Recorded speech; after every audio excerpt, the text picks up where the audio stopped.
think I have a blackboard pen someplace that I can probably use.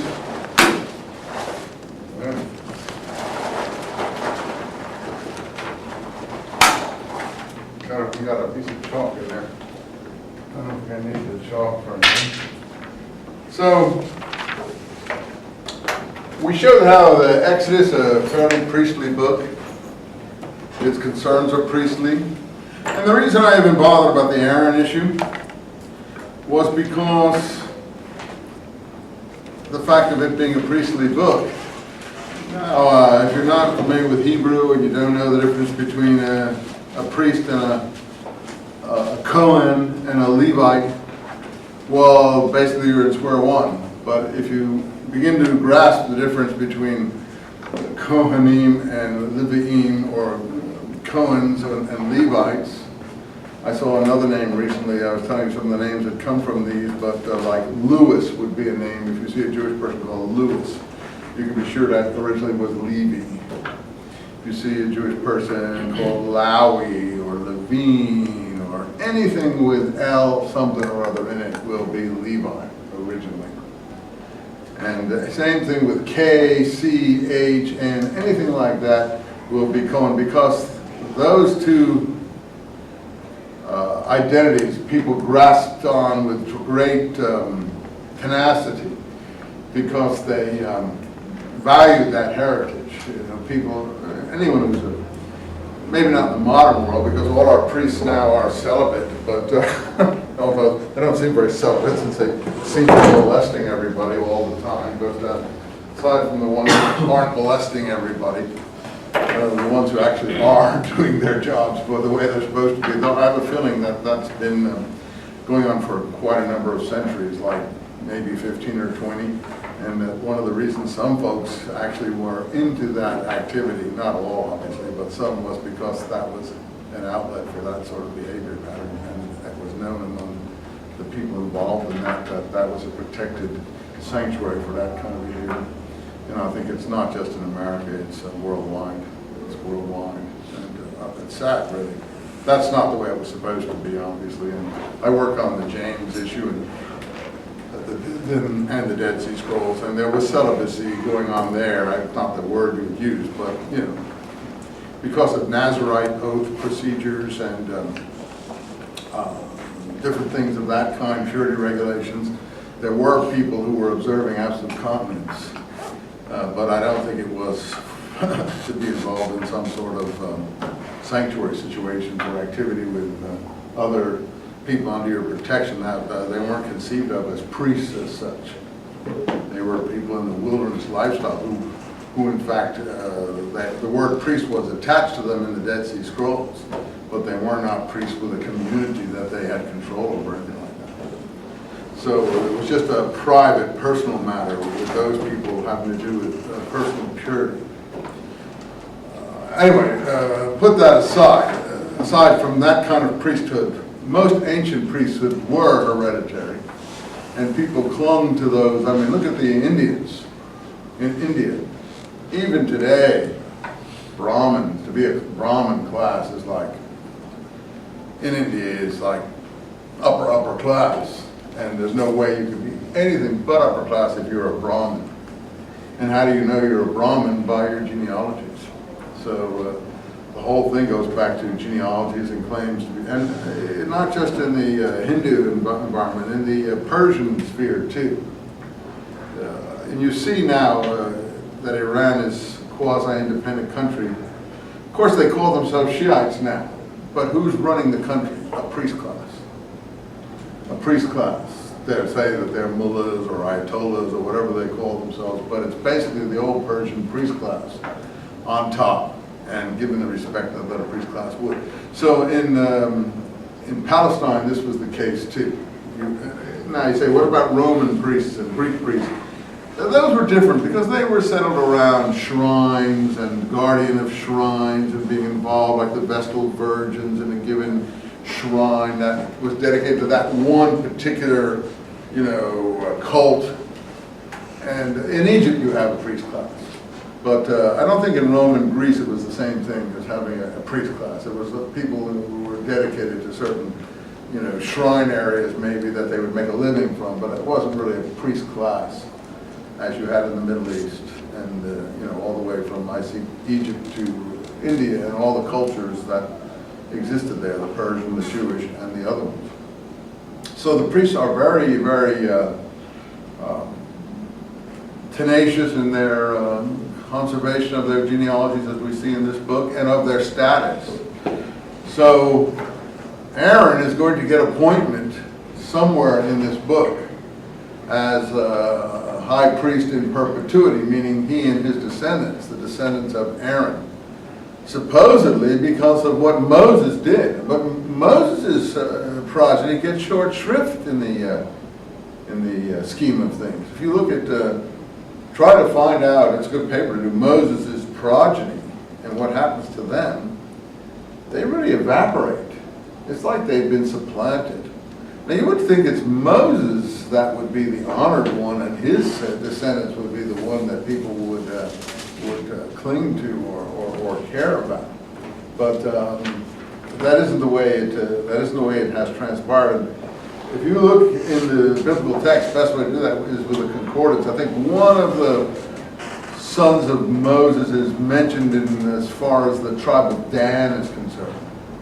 But that's about all. I mean, the rest just disappeared, evaporate. And Aaron has the day.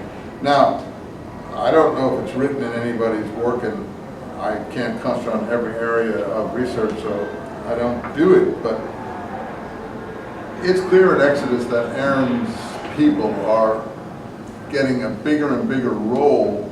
And in view of the presentation of Aaron's behavior by some people, obviously, who didn't approve of this, whether he did construct a golden calf in the wilderness, I can't say. I wasn't there. And I treat all documents the same. I mean, I'm as chary and careful of Old Testament as New Testament as any document. It's the document says. Whether it actually happened, we don't know. We don't know where fiction and storytelling leaves off, or polemics, people arguing, circulating traditions in favor of their particular power group or influence group as opposed to another influence group. Where that leaves off and real history begins, I wouldn't even be able to guess. And again, I told you that statement, poetry is truer than history. It isn't really what actually did happen, it's what people think happened that matters. After a time, what people think happened takes over from what actually did happen. Because what actually did happen is too complex for people to really grasp over time. And particularly if you're teaching it to one generation after another, you have to simplify, simplify, simplify. In the end, you end up with the legend. You end up with a total simplification. Most of our religious documents, I'm sad to say, are simplifications. And there's nothing you can do about that. If you're looking for historicity, like the historical Jesus, you're in a very difficult situation. Extremely difficult situation. Now, the religious-minded people are not aware of that. They already have bought into the idea that this is history, and that, that the Word of God is here, and that, in fact, what is being presented to them is totally accurate, and so on.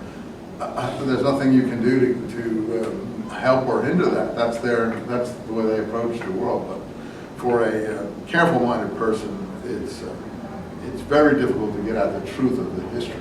The legend, we all know, and the legend supplants the history. So I think that's what's happened here in Exodus. That as time, what do we know? We all know, Aaron gets the priesthood, Aaron's descendants are the priests, they're appointed by God, but nobody knows that perhaps Aaron is being insinuated into the text by his supporters. Who's ever said that? Who's ever told anyone that? Who would ever tell anyone that? Who would ever tell all the Cohens who still, who grasp onto their name? And look, I think if I were a Cohen, I probably would be proud of my origins too.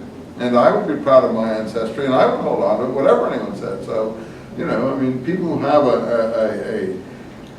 a lineage of some sort, like all the English big families, that they have their crests and everything, hang on to these things regardless of whether their ancestors were decent or indecent. They don't really, that's not the issue.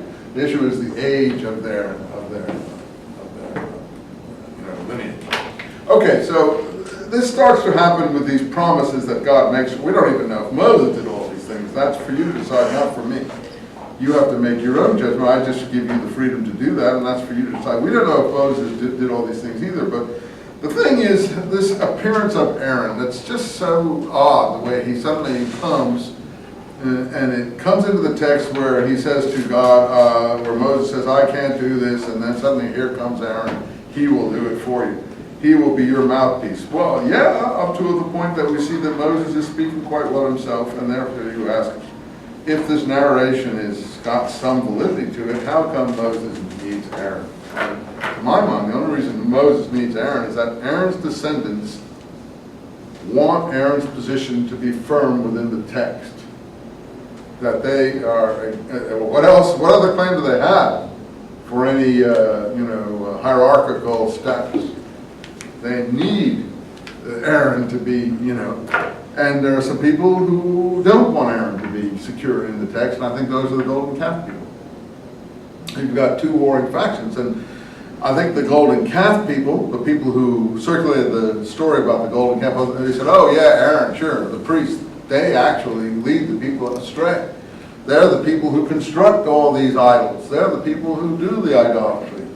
They're the people who build for the people these cults that are not really Mosaic.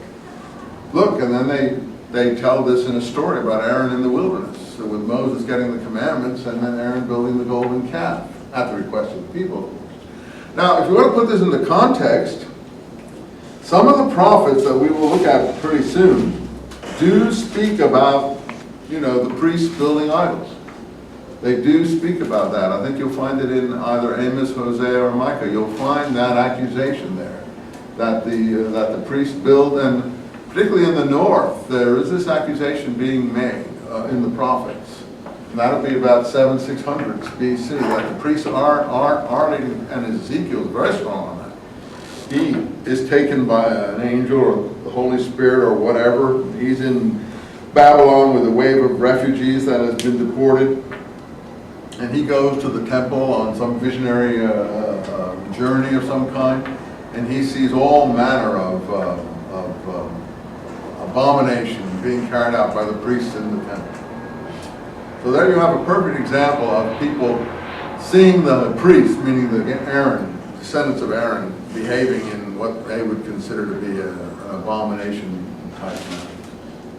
So that's what I think is in this. I can't prove that to you. You'll have to do your own proof there. Chapter 15, after the parting of the Red Sea, this wonderful song of Yahweh or the Lord. We're forgetting the text lines now. No point to keep on with that too much. And here we have a song, and I showed you that this song or poem is probably, I think, perhaps the basis of Exodus, just like I thought that stele with Abraham's name in it was part of the basis of Genesis. This is an old song, but it's not that old. Notice, the Holy House, 14 as we said, is already standing. That is, the Jerusalem temple is already standing in the time of David and Solomon. And the neighbors, who are the enemies, are enemies of the Davidic period, and shortly thereafter, the 200 years after the Davidic period. Philistines, Edomites, Moabites, Canaanites. These are who the enemies are, and that's a later situation. So again, I don't know what to make of that, but if that's the earliest piece of material in here, then that says the rest is later than that. Finally, we already did this, but once again, just like here comes Aaron the Levite, which I thought was an odd way to express who he was. It didn't say Aaron your brother. Here comes your brother Aaron by the same father and mother. It says Aaron the Levite your brother, and some of you corrected me, I missed the brother thing there, but in any case, seemingly implying a tribal brother of the Levitical tribe. And here, Miriam, why doesn't it say, line 20, Miriam the prophetess, why doesn't it say Moses' sister? You see what I mean? Line 20 of chapter 1. Why doesn't it say Moses? Surely any normal narrator would say Miriam the prophetess, Moses' sister. If Moses was a brother and sister of Aaron and Miriam, why doesn't this line say that? Why do we need to go to a genealogy to tell us? A priestly genealogy. That we know what priests do with genealogies. Usually they fudge them.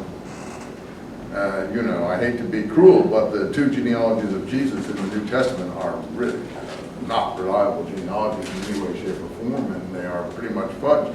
And I can show that they're fudged by showing that they have the wrong sequence of people as far as each and the other is concerned. They don't even agree with each other on the sequence. There's certain, if you look at it carefully, you'll see that the genealogy in Luke and the genealogy in Matthew contradict each other in terms of the sequence of people on it. And it isn't that they're just different people. They're different descendants of different people, of the same people. You know, it is obviously different people writing that genealogy. And I don't think it's something that you want to rely on with any great certainty. Genealogies are there to be manipulated to some extent. Sometimes they're accurate, and sometimes they're not. So here's the question I pose you. If Miriam is Moses' sister, and Aaron is a brother, why doesn't line 20 say, Miriam, Moses' sister? Or Miriam, Moses, and Aaron's sister? Why does, I mean, it's chapter 15. The text knows that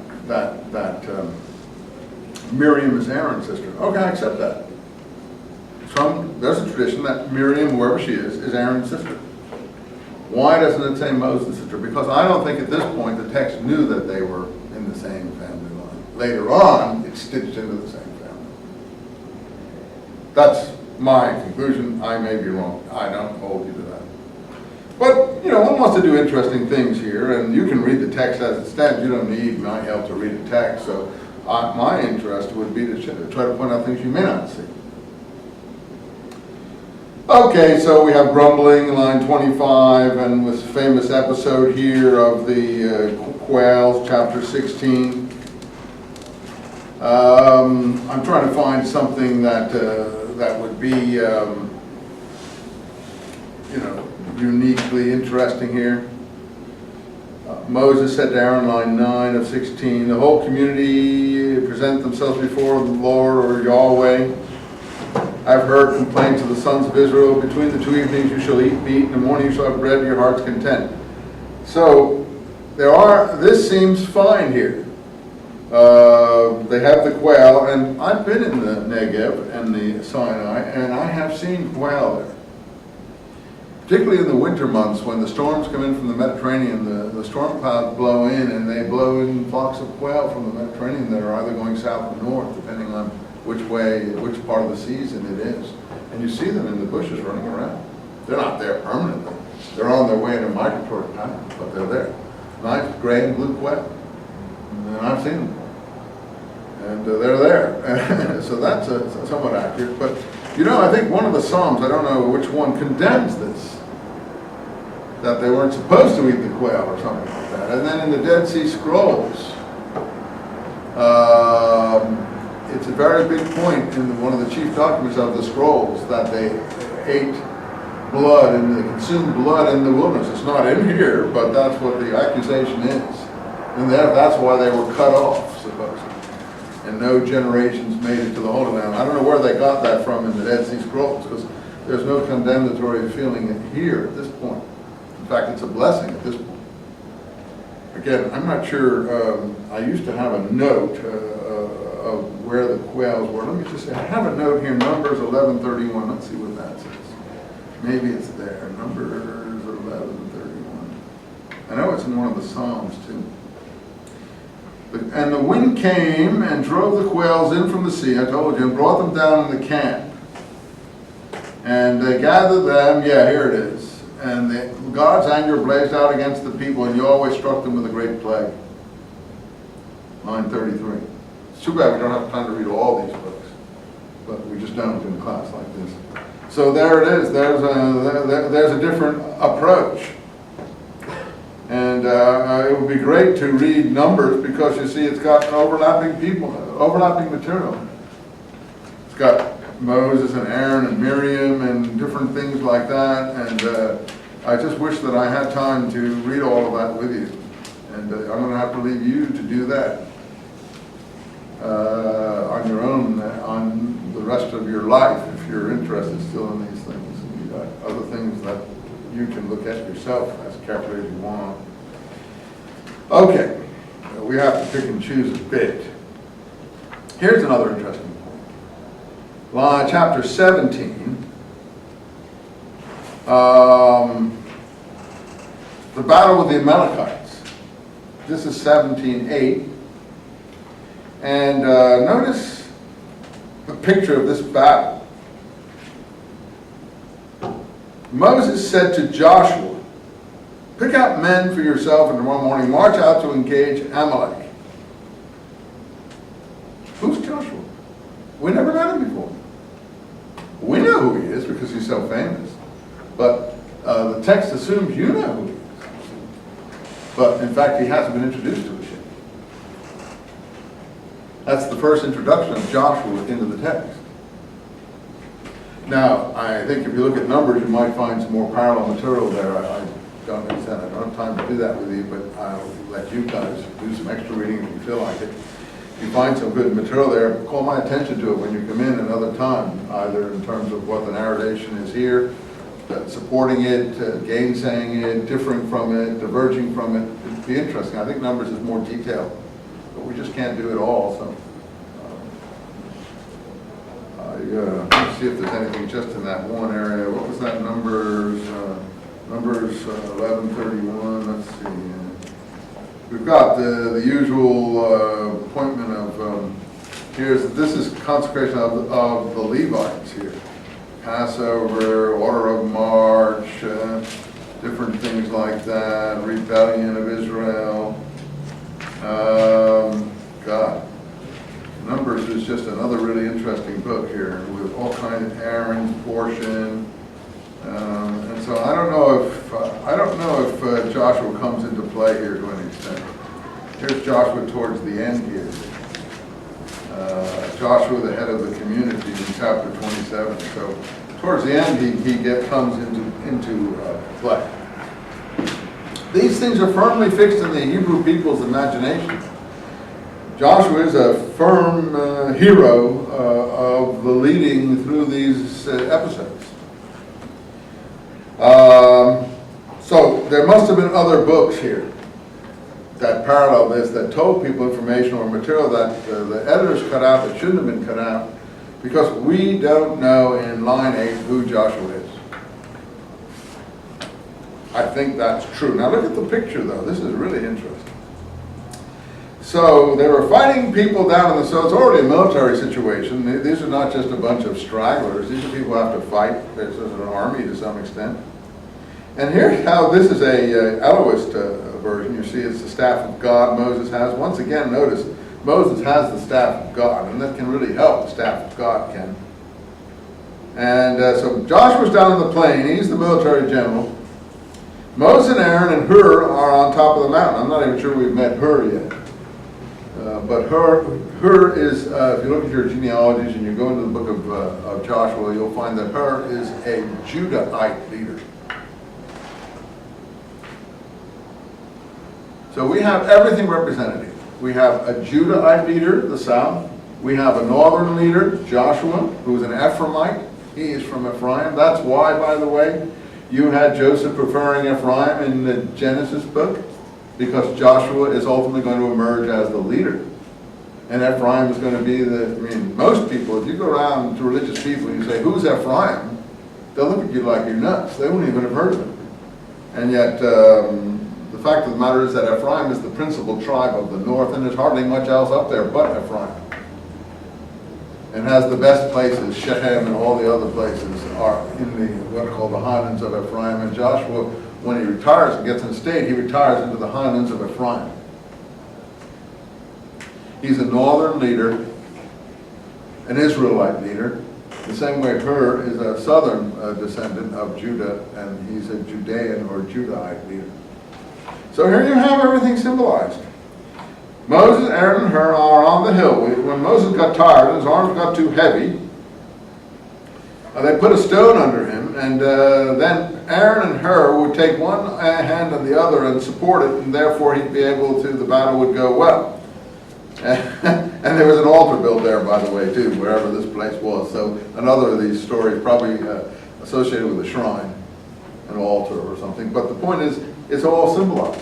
The priesthood, the northern tribes, and the southern tribes all have their representatives in this episode. You know? Everyone is represented. Do you follow what I'm trying to tell you? So most people just take this as historical. You can't take this as historical.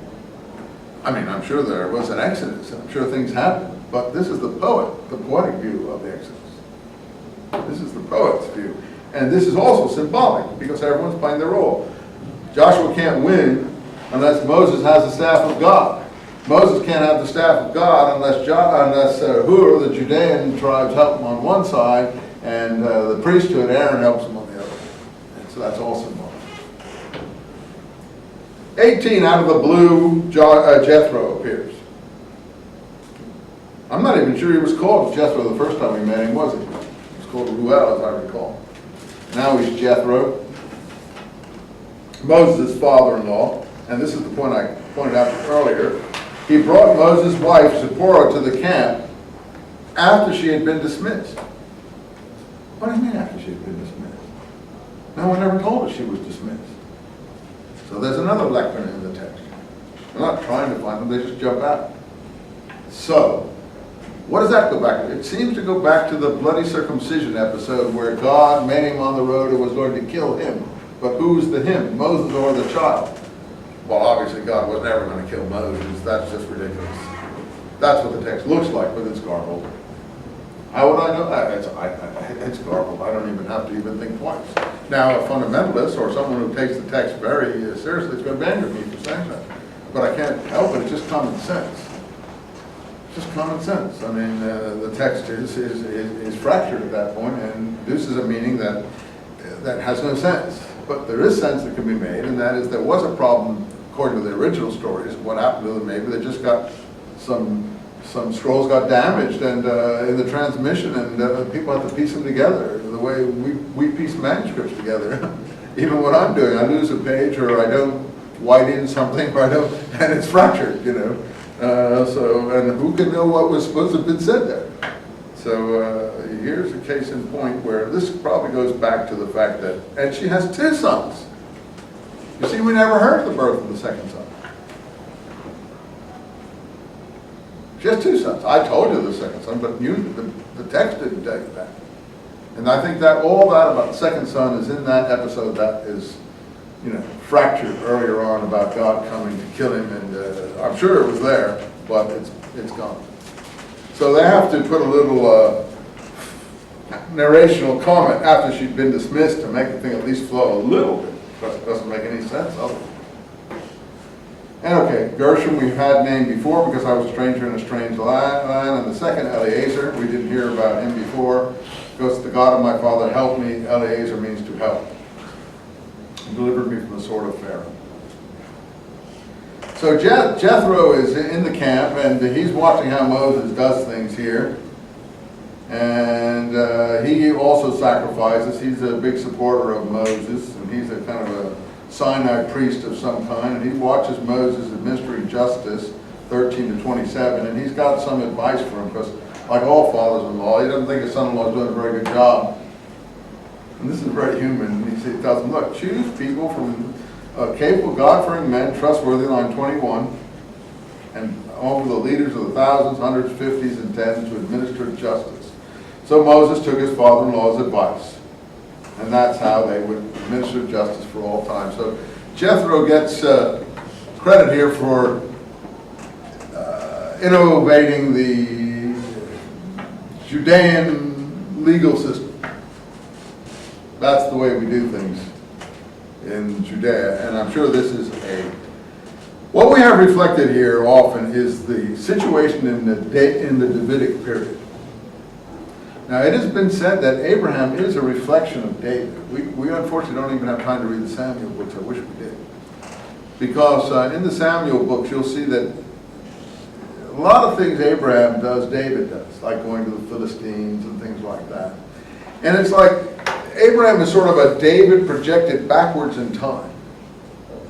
That he's like, when you see an image on a screen, it gets bigger and bigger and bigger and bigger. Abraham is like a David projected backwards by the writers. So the law here, if you'll get it here, that's going to be revealed, is not a desert law here. What is it?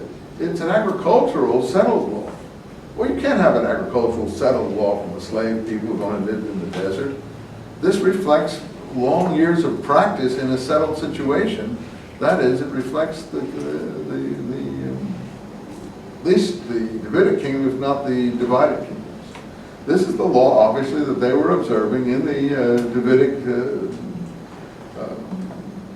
double monarchy period that followed that. And David's around 1000 BC, and the north and south, the two kingdoms split up around 900 BC.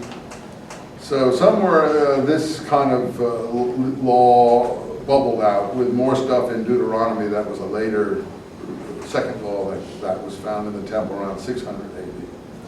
Anyway, they're 3 months out, chapter 19, and Moses went up to God, line 3.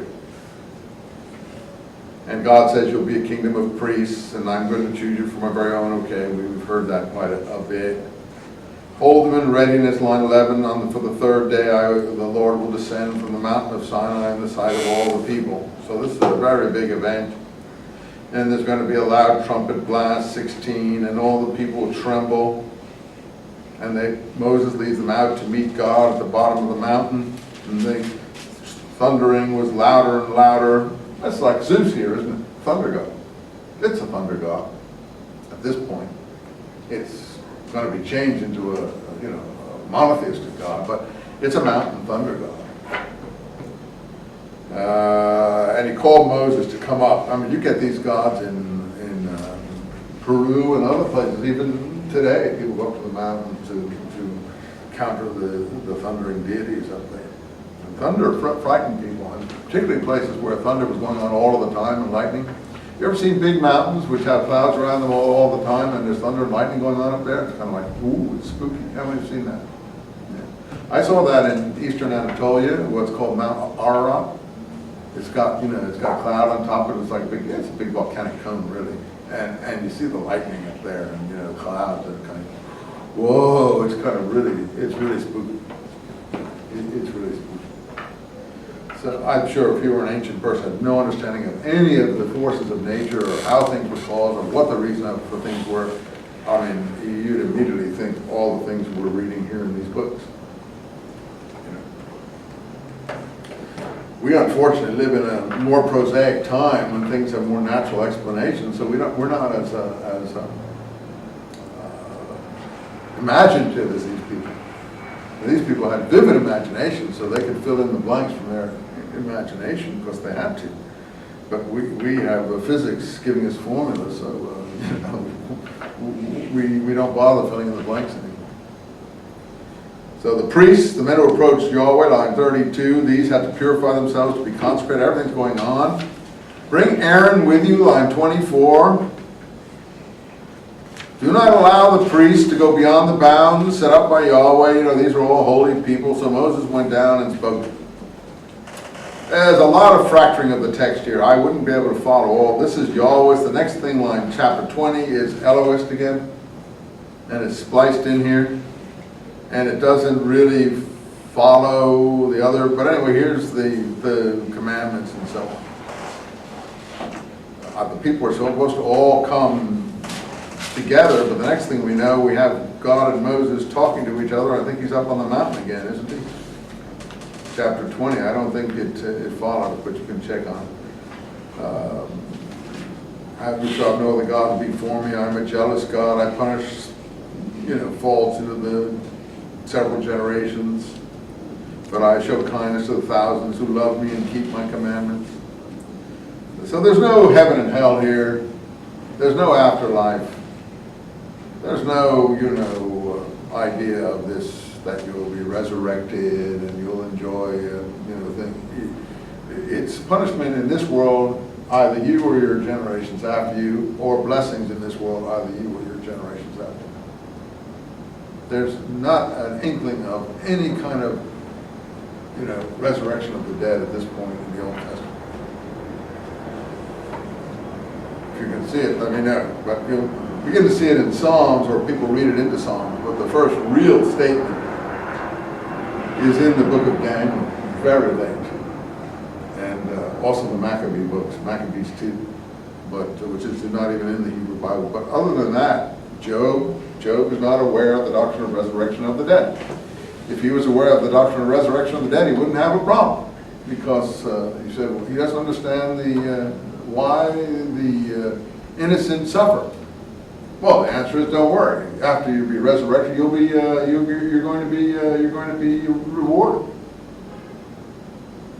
Why do little children suffer? There's no answer in Job, because he doesn't have one, because he doesn't know the doctrine of the resurrection of the dead. That doesn't mean people didn't know the doctrine of the resurrection of the dead. The Egyptians were at least celebrating resurrection through the Osiris cult and other religious activities of that kind for the upper classes, the pharaohs. I don't know what the common people got in Egypt. I really have no idea. But the pharaohs, at least, were supposed to go on some sort of solar journey of resurrection anyway, if not the other people. So it isn't as if the doctrine was unknown, but the Hebrews did not import that particular doctrine in these documents at this point. And if you see any indication of it, let me know. No, the thing is that those who keep, I will show kindness to the thousands, over time. Notice line 11. In 6 days, the God made heavens and earth. It knows the creation story. And then more of the Ten Commandments that we all know. And then there was great thunder and lightning. And come, speak to us yourself. Don't let God speak to us. And don't worry. God's just testing you. So the people kept their distance while Moses approached. Maybe God is speaking to the people here. Okay. So now you see I've spoken. Yeah, okay, maybe it is. You see I've spoken to them. Now do not make gods of silver and gold to stand beside me. Of course, we're going to get the golden calf and so on. So now we have the laws concerning slaves or servants or whatever. Homicide, blows and woundings, theft of animals, oxen, sheep.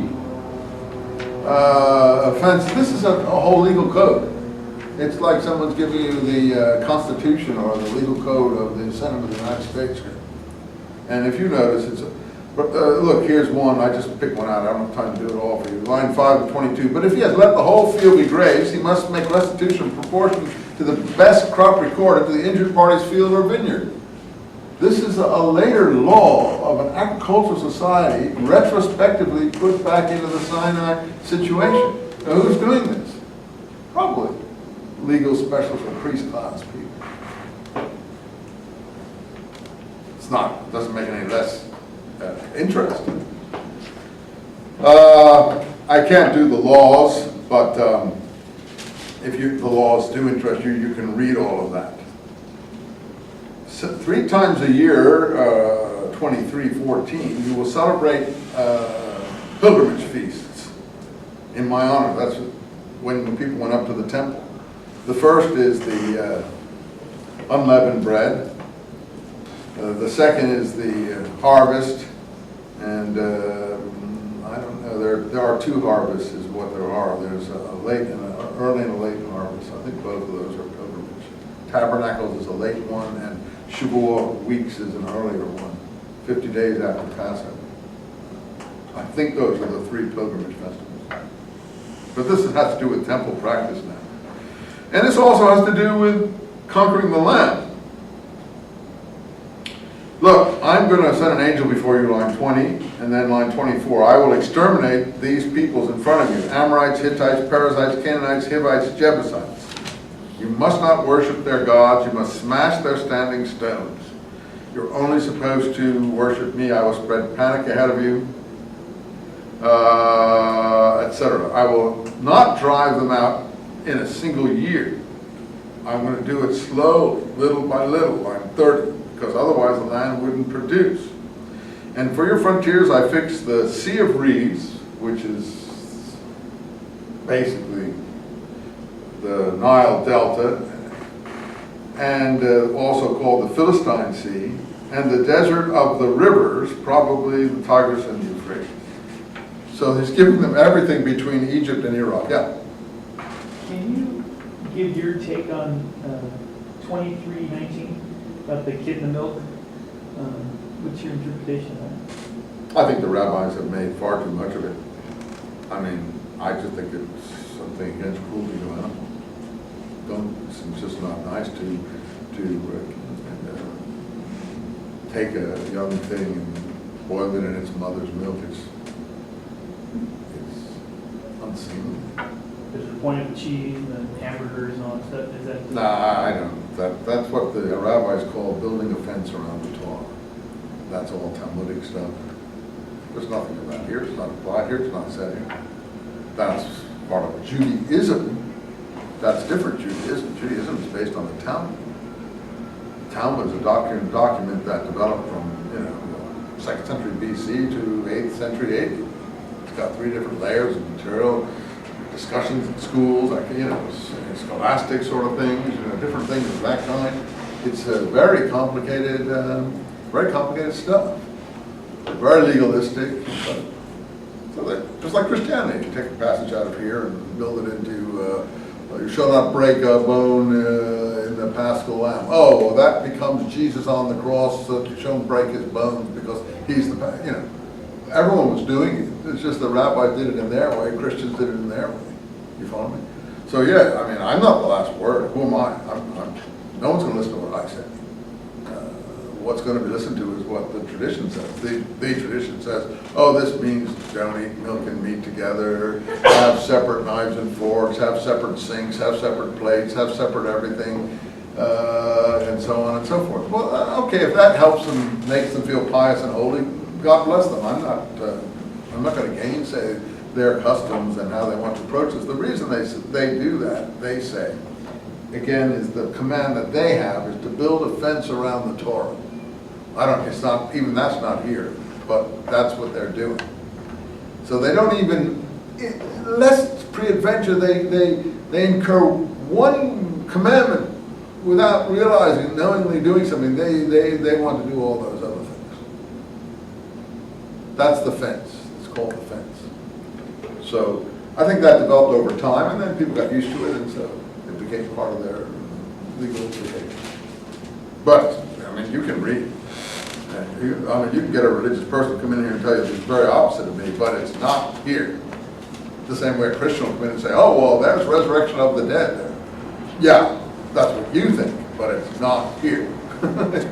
That's what you want to read into it, but it isn't there. Or Paul will come in and say, oh, Moses is a liar and a cheat and scoundrel. He didn't have any irradiation in his face. That's just because he didn't want the Jews, he was a cheater. He didn't want the Jews to know there was nothing in the law. It was a big waste of time. That may be, he may be right, but again, as I told you before, I wouldn't say it like that. I don't think it's that nice that he expressed himself like that, and I don't think most founders of great religions speak about other religions like that. I think that's the problem between Judaism and Christianity, and it's caused a lot of bitterness, because the Jews don't know where it's coming from, because they don't read Paul. I do read Paul, and I know where it's coming from, the hatred and the antagonism.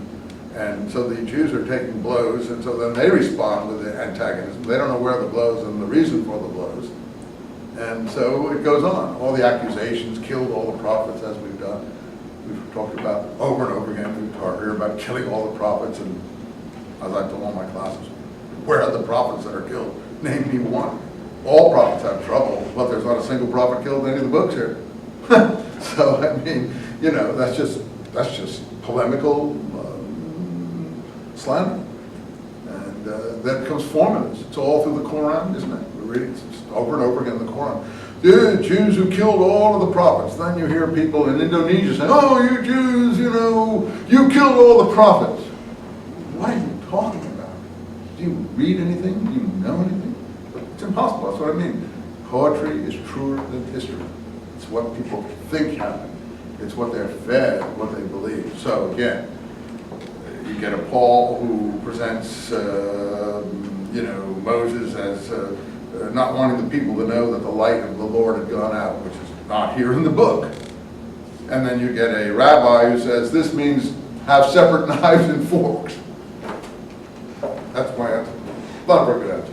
But I'm not a religious teacher. I mean, I am in a way in that I know what I think is nonsense and can't stand up, but I have no positive doctrine to give you to replace it. That's for you. That's for you to create. If you want my own belief, to me, religion is aesthetics. It's something I think I may have said. It pleases one to do something. Acting in a holy manner is a pleasing thing. It's something that I prefer. I have a choice. I choose to live a life in a certain way. I don't want to live life. I have one chance to live life. I'm only at one time here. I don't want to live it in a polluted, corrupt way. I don't want to degrade myself. That's a matter of aesthetics, a matter of taste. And I choose to be righteous if I can at all costs. I don't want to make other people suffer for what I do. I want to be righteous. And I respect the other people who are. I don't want to live a sleazebag life. So these are things now there are people who don't care about such things. There are hundreds, thousands, millions of them, you know. But to my mind, that's the basis for religious feeling. I choose to live life the highest way you possibly can, if you can. Now, you say, well, you're teaching at Long Beach. Is that the highest thing you can do? Well, it looks like it. I don't have any other choice. So to my mind, that's been the highest thing I can do in my life. I mean, it could have been anything I wanted. It could have been a lawyer, a doctor, a physicist, a computer engineer, a space program person or whatever. So I'm doing this because to my mind it's the highest thing that I can do. And I wouldn't have chosen any of the other things anyway. Because to my mind they were lower order things to do and I wasn't going to do them. So that's a matter of taste. It's nothing to do with anything else. So how you live in a religious way is taste. Does it please you to live in a certain way? Behave in a certain way? That's aesthetics and taste. And my only recommendation to any class, try to live, you've got one life, try to live it the highest way you can. I don't know if that means making as much money as you can or something like that. I don't think that's what it means. But try to live it the highest way you can because anything else is less satisfying to you personally. Okay, you get me into these. So you wanted me to talk about why I disagree with the rabbis and the others. Okay, now I think that's something of what's going on here. I think the priests have gotten in the way here and added a lot of other things. But for instance, here, you should in Lot 23 be just. You shouldn't support guilty men with malicious evidence. You should, you must not cheat the poor man. You see all that material there. So that I think is the virtue of the Hebrew contribution to mankind. Not all the other stuff. I think the prophets and these things, they were the first people to really care seriously and build it into their system of belief about justice and righteousness. I don't think the Romans cared a fig about such things, and I frankly don't think the Hindus cared very much about it. They're more interested in purity and other worldly issues and so on and so forth. Justice and righteousness, that's why so many Jews are into social causes. That's why in the beginning of the last century you had so many Jewish socialists. Because they learned this in their mother's milk, if you want to say. They had learned this caring about justice from their mother's milk in these documents. I don't know what else you can learn from it. And there it is, what you were talking about, 23:19. You must not boil a kid in its mother's milk. That's what you were talking about, right? Yeah. Well, I don't. It has to do with. I don't know if there was a hidden meaning to it, but I certainly don't see anything here about that. So we're not going to drive them out. We're going to, and archaeology has shown that in the period of supposedly the conquest, it doesn't look like there was a lot of destruction. There is layers of destruction earlier and later, but in the period of the conquest that we put around 1300 BC or so, it doesn't seem to be. But I don't always trust archaeologists. So I don't know if they're as smart as they think they are, but I'm sure there was some destruction. This is destruction at Jericho, but whether it's from this period or a later, earlier period, you'd have to look at the archaeology of Jericho to decide. Anyway, let's see what happens here. Now, 24. To Moses he said, "Come up to Yahweh yourself." But I thought he was already up there. You see this? We get one layer stitched upon another layer. And now he's taking Aaron and Nadab and Abihu and the 70 elders of Israel with him. But I thought he was already up talking to God a moment ago. So he never went down. It's just, this is an impossible book to follow. I can't even begin. I would have to take weeks to sort it out for you. The way I did Exodus, and I don't have time. But here's another tradition. This looks Yahwist. He's going to take Aaron and the elders and Aaron's family up with him. And then it says here, Moses went and told the people all the commands of the Lord. But you see, then he alone approaches Yahweh. And then he comes back and tells all the people all the commands. And he put the commands into writing. And he built an altar of 12 standing stones for the 12 tribes of Israel. Notice these altars. You know, if you've been to England, have you seen the standing stones in England? If you go to England, you should look at all the stone circles in England. So many early religion had these stone circles. Stonehenge is one of them. It's just a very, very big one. There's stone circles all over England and Scandinavia. There's stone circles like this in the Sinai Desert. I've seen them. Old Stone Age stone circles. Moses is portrayed here as doing this. Joshua will be portrayed as making a stone circle when he crosses the Jordan. And that place will be Gilgal, which means circle of stone in Hebrew. Now, I'm sure there was a circle of stones there, but I think probably it was there from a much earlier period. And it's just been adopted by the Hebrews from the Stone Age period. But anyway, it's called Gilgal, which in Hebrew means circle or wheel. And that's Joshua's camp when he crosses, and he puts the stones there. We'll see. But here's a case where Moses puts the stones, 12 standing stones. Joshua's going to put 12 standing stones by the Jordan River. This is basically a mini Stonehenge. And again, probably tradition associated with this particular shrine. He took the blood and he said, "This is the blood of the covenant from this Holocaust." And then the 70 elders, then he did go up with them. And there was sapphire stone, and they all gazed on God and they drank. That's this incredible one here in line 11. But look, line 12. You always said to Moses, "Come up on the mountain." What's going on? We just went up, didn't we? How many times? I can't even begin to chronicle it. Up and down, up and down, up and down, because I think they're splicing all kinds of traditions. Each group is getting their little say in here, and I couldn't even begin to unravel this for you. But most people don't pay attention. But if you start to read this, you'll see that it doesn't have any narrational sense or flow at all. And I will give you the stone tablets of all the commandments that I have written for your instructions. What? We just heard that Moses wrote them all. Do you see there's a contradiction right there? I don't even have to take a minute. Look, line 4, it says, Moses put all the commands of Yahweh into writing. Or the next morning he built an altar. Well, then line 12, come up the mountain. I'll give you the stone tablets and commandments that I have written for their instruction. God speaking to Moses. And here, who is with him? And who was with him in the other tradition? Aaron's sons and the elders. So these are two competitive traditions, spliced together again. I don't know where the seams are, by the way, but I can tell you, the seams. Now, if you go to a religious person who reads the Old Testament or into a church or synagogue and ask them about these things, they'll look at you dumbfounded, won't they? They won't have a clue what you're talking about, and they claim to read the Bible carefully. We can read the Bible once and see all these things, but you see, they don't see it because they're not tuned in. They don't want to see it. They're looking for something else, inspiration. They're not looking at the text as a logical text. They're looking for inspiration. There may be, I'm not saying there isn't inspiration, it's beautiful stuff. But there's a lot of overlap and a lot of different traditions, and here's another one. This one now has Joshua being the servant.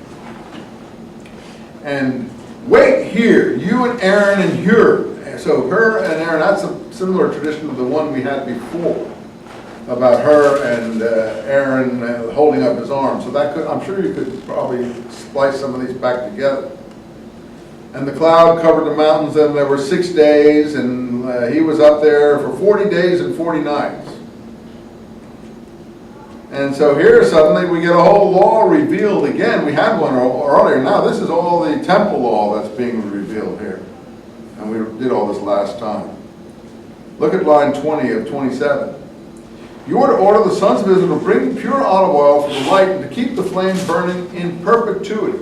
Aaron and his sons are to set the flame in the tent of meeting outside the veil before the testimony. It must burn there before Yahweh from evening to morning in perpetuity. This is an irrevocable ordinance to be kept by the sons of Israel. Well, there's no, that is like, hey, I told you about my friend Paul, and whatever he has to say, let me see. Let's see if I can, here's in chapter 3, talking about written letters and how he means he doesn't like the written letters, or letters of appointment, or letters of the Ten Commandments. It's all the same to him. Does this sound like an attempt to commend ourselves to you? Unlike other people, we don't need letters or recommendations. You are our letter, written on your hearts, that anyone can see and read. You are a letter from Christ, drawn up. See, it's all symbolic, allegorical.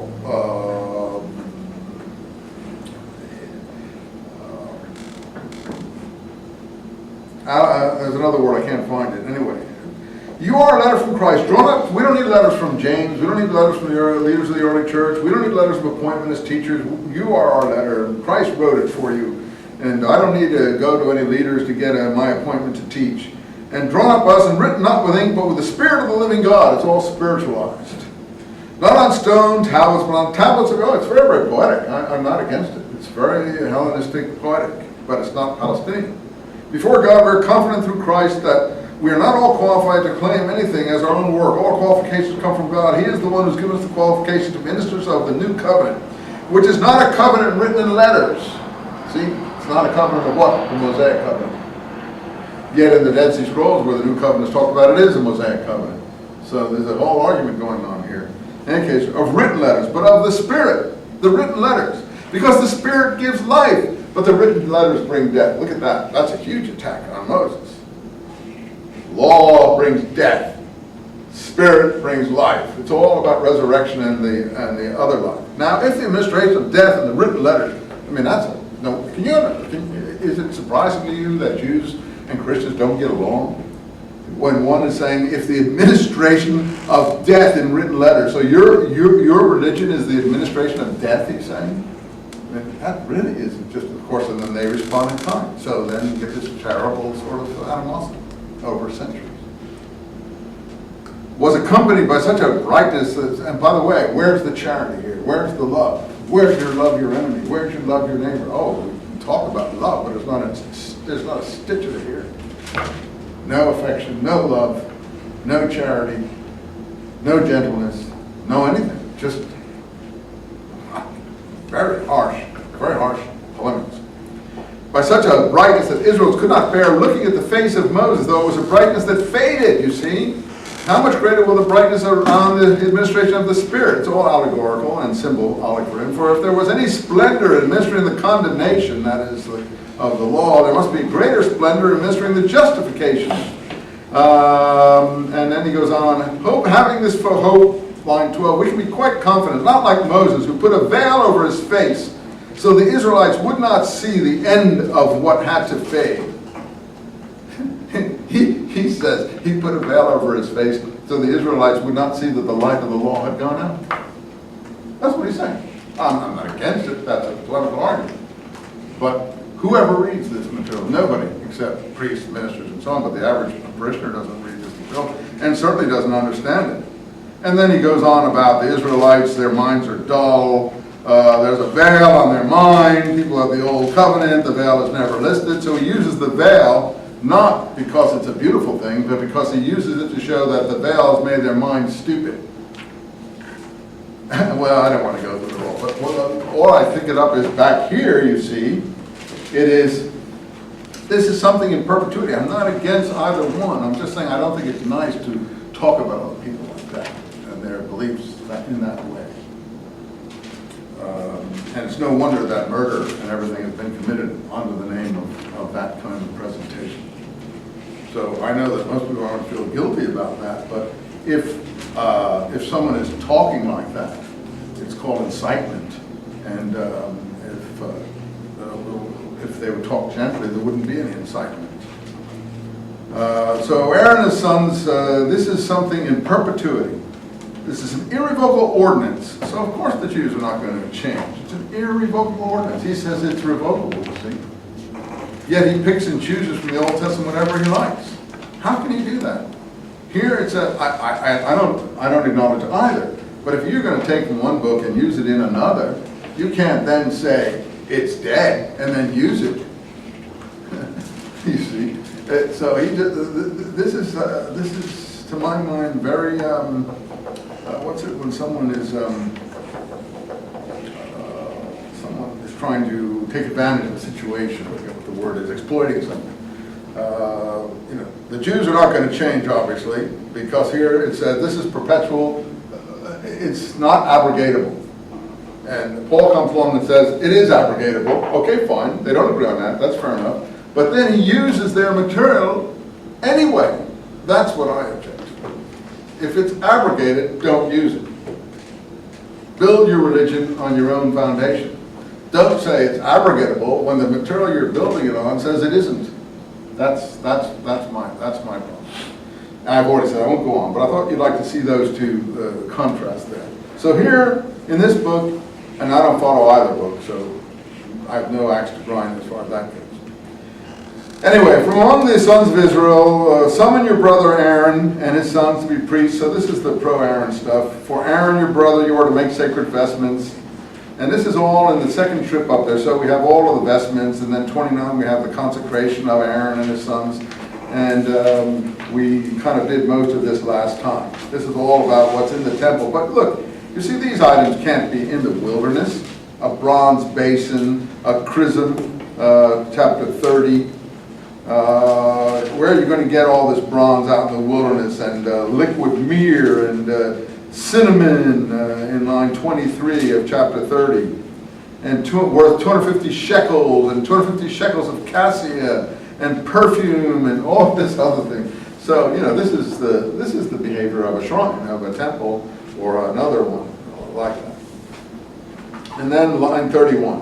And the Lord said, look, I want Bezalel, son of Uri, son of Hur, of the tribe of Judah. That's how we know Hur is of the tribe of Judah. 31:1. Hur is of the tribe of Judah. Just like Joshua is of the tribe of Ephraim. And let him make all these things. He's the temple craftsman. Well, that obviously goes back to David's time.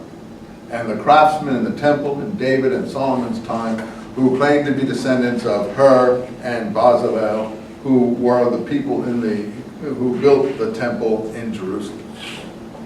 And this is their way of saying, look, we were back in the wilderness with Moses. And when he finished speaking, Moses went down to Sinai, and he gave the 2 tablets of the testimony, inscribed by the finger of God. Well, what's all this other stuff? This was on the 2 tablets, or wasn't on the 2 tablets? No, obviously not. So where did he put all this? Well, the book doesn't tell us. But the book has already told us earlier, in chapter 24, Moses put all the commands of Yahweh into writing. So it isn't written by the finger of God according to that one. It's written by Moses. Now this one says it's written by the finger of God.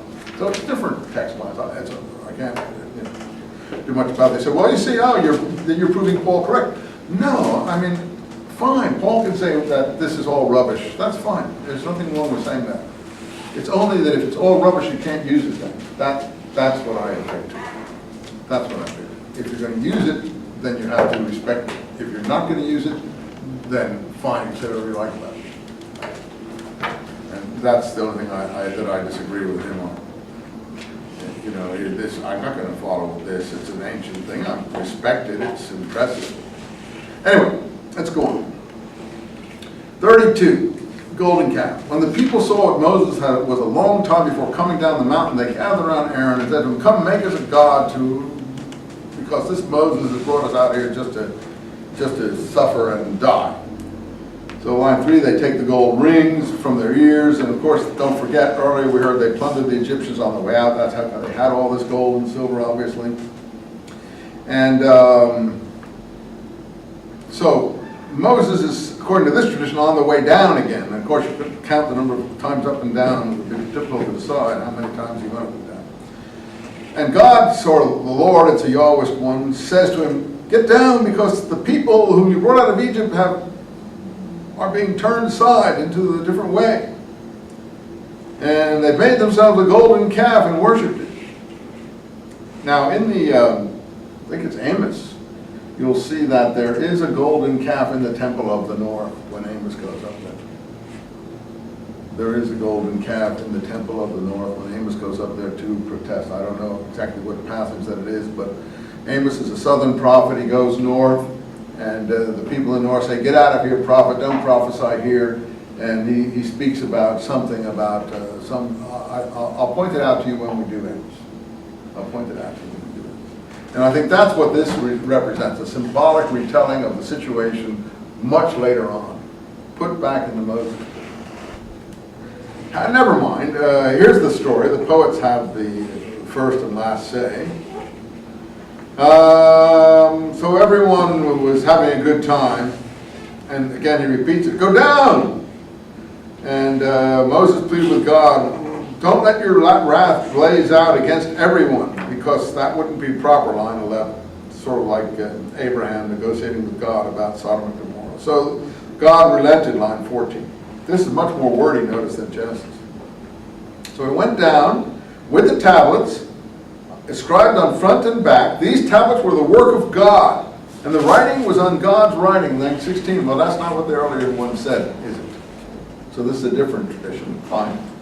And Joshua was with them. You see, Joshua was not sinning. And there's battle in the camp.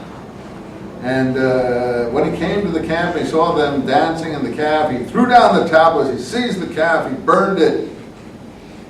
And the people were out of hand, line 25. And Aaron had allowed them to lapse into idolatry with all the enemies around. So Aaron is at fault. This is an anti-Aaron passage. Aaron, the priests, are at fault. The others are all pro-priestly. The say, well, how can you have pro-priestly and anti-priestly in the same material? Because the editors who finally put it together weren't aware of all these things. They just thought it was all holy and put it all together. They didn't sort out to one side from the other. They had the traditions on the table. They put them together the best they could. They were good editors. They didn't throw anything away. They gave us what they had. And I think that's fair. Okay, but this is clearly anti-Aaron. And all the sons of Levi rallied, but this is pro-Levitical. These Levites are Moses' tribe. And Moses says, gird on your sword, every man of you. And go through the camp here. And 3,000 people perished that day. And Moses said to the Levites, you have won yourself investitures, priests of the Lord. The cost of one is son. So now it's the Levites who get investiture here. We've had the Aaronites, and now the Levites. So two competitive strengths here. Notice, does this remind you of something? What happened when Jacob came down to Shechem and they raped his daughter Dinah? Who goes through and kills everybody? Levi and Simeon. So again, it's an echo here of that. Levi is not a peaceful chap. The Levites are jealous for God. And that's going to go all the way down, by the way, to the Maccabean period. If I ever do a scrolls class with you folks, I'll show you the Maccabean books where that happens. But anyway, okay. Now the final upshot of this, and we'll have a break. Look, you have committed a grave sin, Moses says to the people. Okay, we killed a lot of the worst ones here, but now we don't want everyone to die. But you know, you'll be forgiven here. it is the man who has sinned against me that I shall blot out of the book, not you. Go, lead the people to the place where I told you. My angel will go before you, and the Lord punished the people for molding the calf that Aaron had made. Well, to my mind, it's the man that has sinned against me that I shall blot out the book. That sounds to me like a statement that Aaron's descendants and his priesthood would be blotted out. I mean, that's what it sounds like to me. But that's not what the writers of the book are going to achieve, because the writers of the book are going to make sure that doesn't happen. Now, I'm not saying either is true or false. I'm just saying these are different traditions, one attacking the other. And I just want to show you that this book is very complicated. It looks like a simple book, but it isn't a simple book. Quickly, we'll break in a second. Look here. We have more wilderness wandering material, but here we go again now. Here. Let's see. He pitches a camp in a tent of meeting. And then this is the thing that Paul's talking about. Line 11 here of 33. Yahweh would speak with Moses face to face, as a man speak with his friend. Then Moses would turn back to the camp, but Joshua would not leave the tent. And here it is in this situation that his face would be irradiated, and he would put a veil so that people wouldn't be burned. I think. I don't see. I will let all my splendor pass in front of you. Or so. Anyway, we'll pick this up after the break. But notice right here in 34. We start to get, as we saw already, the same covenant. Well, why do we need to write the same thing twice? The pretense of the text is, oh, because we broke the first, so we're going to do it again. Well, if we broke the first, how do you have the first? And secondly, if you're doing it again, you're just repeating the same thing over again. I think the reason is the editors have the material there in different forms and put both forms into the book.